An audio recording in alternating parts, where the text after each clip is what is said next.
Over the Thanksgiving weekend, the second-rate security guards at Canada's airports went on an illegal strike. Sort of proves the point that we don't really need them, do we? Tonight on The Source.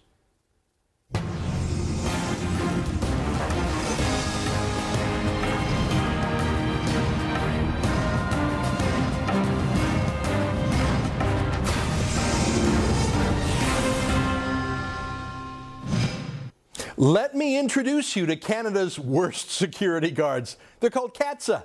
Now, CATSA allegedly stands for the Canadian Air Transport Security Authority, but almost every single word in this name is a lie. Unless, of course, you think that security means groping little children at airports and demanding that passengers don't take dangerous toothpaste on an airplane. In the 10 years since 9/11, CATSA hasn't caught a single terrorist, not one. But they have groped tens of thousands of young women. Funny how they always seem to be the ones pulled aside for a body search or one of those radiation scans that looks beneath your clothes. There are more than 500 people working for CATSA, the government agency itself, and thousands more who are contracted out. Oh, they're very, very important. Just ask them. CATSA costs Canadian taxpayers hundreds of millions of dollars a year for these unionized pretend police. But they also cost the travel industry billions more by making air travel so intolerable and uncomfortable and so delayed that countless people simply decide not to fly again if they can help it. The recession has been tough on Air Canada and WestJet, but not for CATSA. No, as a government agency, it's booming. But remember, it's all about keeping us safe, right? Their elaborate security theater, where they pretend to be very, very important, checking tweezers and inspecting bras, is so critical to national security, we can't do without them, right? Well, over the weekend and again today, CATSA made a decision scores of CATSA workers didn't like. A new proposal for how they'd get paid overtime. So they had a strike action at Canada's largest airport, the Toronto International Airport. CATSA workers decided not to screen passengers as they're supposed to do. They went rogue. They took strike action. They delayed literally thousands, 100,000 passengers. They made security lines 4 hours long. They didn't do what they were supposed to do. They did the opposite. They put their personal interests, their financial interests ahead of the public interest. They put their money ahead of our safety. And they say they're going to do it again. They did it again this morning. To which I say, thank you. Thank you, you stupid pretend security guards, you wannabe police, you breast-groping, wallet-stealing union drones. Thank you, because your illegal strike on the Thanksgiving weekend and again today that was designed to punish as many Canadian passengers as possible proved my point better than I ever could. CATSA's union thugs prove that they are not essential workers. They're not indispensable. We don't absolutely need them in Canada. They proved it. They said so themselves by refusing to do their jobs. The argument used to be putting up with CATSA was a pain in the neck or a pain in the groin or wherever they touch you that day, but we had to do it because nothing is more important than security. Well, now we know that's not true. Them grabbing a few more extra dollars through an illegal strike is more important than security, which tells me that they weren't really providing any meaningful security in the first place other than job security, I guess. Now, that's one explanation. They know what they're doing. Their security theater is fake, so big deal if they stop it for a few days. But there's another explanation. I don't buy it, but it's another logical possibility. That what CATSA does really is important to keep us safe, but they willingly jeopardized us to grab a few extra bucks. Either way, CATSA proved it's irrelevant. It needs to be sacked. It's a fraud. This isn't just about union bullies and their illegal strike.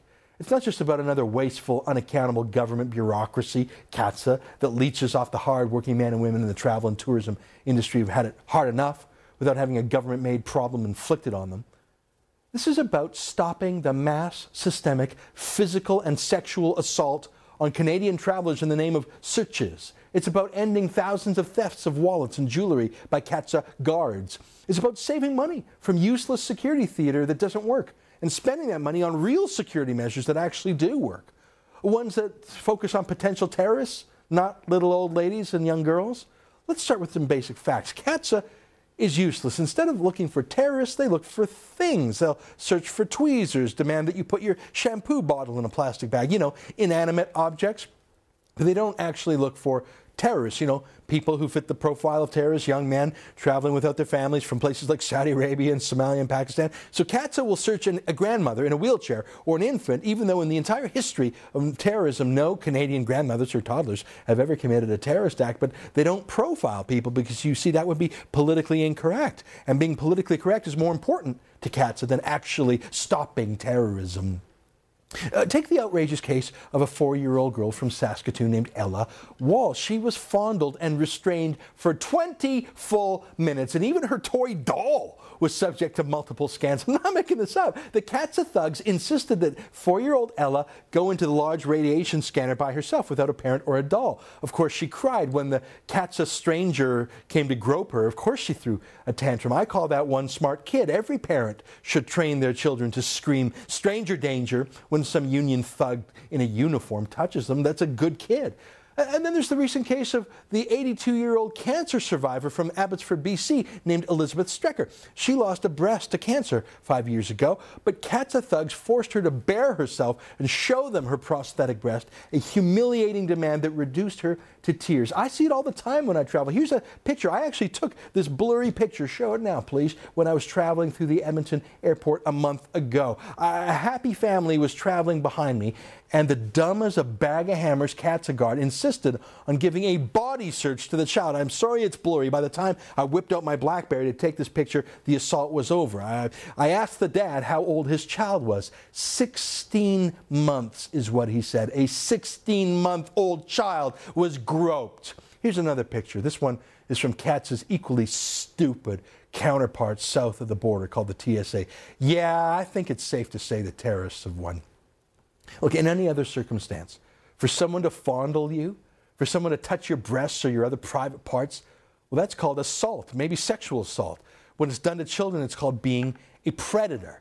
But CATSA is allowed to do it to anyone they please. Not just allowed to, it's part of their job. It's their job to commit assault on citizens every day for no reason.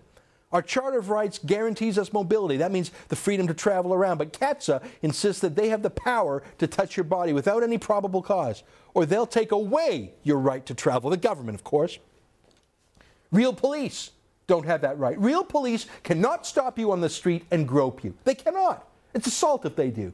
CATSA doesn't even need evidence, like a metal detector going off. In fact, they're proud of the fact that they randomly grope women and children. They're proud of it because they say it's proof that they're not being racist. They'll just randomly grope you as they please. Because, of course, if they only search people from Saudi Arabia and other terrorist-sponsoring countries, or people who actually have the hallmarks of terrorism, well, that would be profiling. It's not just groping and fondling. CATSA agents also steal your stuff. Just last month, the Sun blew the lid off a systemic theft of money and wallets from the X-ray conveyor belts by CATSA staff. Dennis Bouffard, a criminal working for CATSA in Montreal, just kept stealing cash and wallets while his fellow CATSA staff just watched him dumbly for 8 months. I got a question. If CATSA staff are so stupid and lazy and sluggish and dense to sit and watch a serial criminal steal from passengers for 8 full months right in front of them, do you really think they're worth a damn to stop professional terrorists sneaking through? Now, Denis Bouffard said that other screeners did this too. By the way, the whole thing was covered by security cameras also. What the hell were the security operators doing? Spying on the girls in the radiation scanners, surfing the internet? Were they on the take also? Thousands and thousands of passengers robbed by criminals working for CATSA. And that's just thieves. What about sexual predators who now get to frisk women and even children for a living?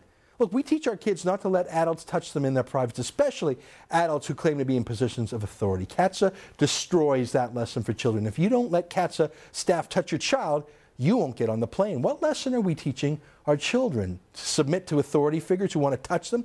This Denis Bouffard wasn't even fired for his theft. He resigned for health reasons. He was fined a grand total of $572. Welcome to the crooks pretending to be security guards. CATSA says these thefts are, quote, extremely rare. Hilarious. An 8-month binge of thefts with thousands of victims is extremely rare. Don't lie to me. Only a government bureaucrat would be so stupid. I invited the union boss for the CATSA workers on this show. Of course, he didn't accept. I invited a spokesman from CATSA itself, Mathieu Larocque, on the show. Of course, he didn't accept either. That's the thing about bullies. They're usually cowards also. They'll force thousands of Canadians to miss their Thanksgiving flights. They'll stop doing their security work for their own cash, but they don't answer for it. They're in a government union. They don't answer to anyone. I also invited Lisa Raitt on the show, too. She's the Minister of Labour. On Friday night, she made a Twitter tweet about this whole mess. She said that the Federal Industrial Relations Board had ordered the CATSA workers back to work, and so they'd better go back to work. Yeah, Lisa, that's the thing. They're breaking the law. The people your government hired to enforce the law are breaking the law, just like they break the law when they steal, just like they break the law when they grope people. Canada got along great before CATSA. CATSA hasn't caught a single terrorist in 10 years. And now CATSA is blatantly striking again this morning in defiance of the law. And all the Minister of Labour is doing is issuing a tweet on Twitter. Raitt says she's going to bring in a mediator. How about firing the lot of them like Ronald Reagan fired illegally striking air traffic controllers 30 years ago? Of course not. She'll probably just send CATSA and their union thugs a strongly worded letter of apology. No, that's not enough. Kevin McGarr, the president of CATSA, needs to be sacked today. CATSA itself needs to be shut down. Their bizarre policies of political correctness, searching little old ladies and babies, should be replaced with real security, the kind that countries in danger, like Israel, use. Yeah, I'm talking about profiling for terrorists, not for hot chicks who need a secondary search. You can't fight back at the airport, you know. If you refuse a search, these thugs will make you miss your flight. They've got the power over you. The place to fight back is here. In the public debates, right now, in the media, in politics, the union thugs who had an illegal strike are the symptom of the problem. The problem itself is a big union that runs a big government bureaucracy called CATSA that never worked in the first place. We now have proof that CATSA is officially useless. It's officially unnecessary. They prove it themselves by refusing to work. Thanks, guys. Let's make your strike permanent. You can all go home now. Forever. It's been 10 years of this crap. It's been long enough.